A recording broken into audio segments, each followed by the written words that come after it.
සුබ දවසක් යාළුවනේ. ඉතින් කොහොමද ඔයාලට? අද වීඩියෝ එක නම් ඔන්න කුමුදු මල් ගැන. කුමුදු මල් ගැන නම් ඉතින් ඔයාලා හැමෝම දන්නවනේ. ඔයාලත් මේ මල් වලට කියන්නේ කුමුදු මල්ද කියලා නම් දන්නේ නැහැ.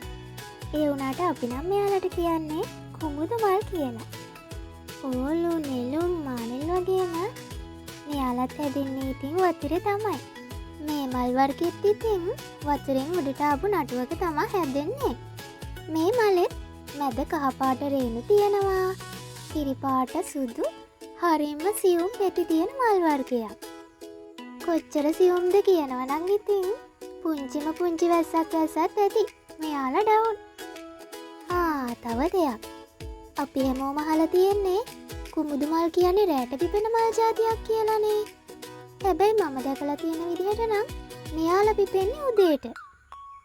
ඒ වගේම තමයි මේ කුමුදු කියන්නේ හරිම ඉක්මනින් පැතිරෙන ශාකයක්. වවා ගන්න නම් එච්චර අපහසුයක් නෑ. ඉතින් බලන්නකෝ. මේ ඉන්නේ මගේ කුමුදු බබාලා ටික. ලස්සනයි නම් කමෙන්ට් එකක් දාන්න.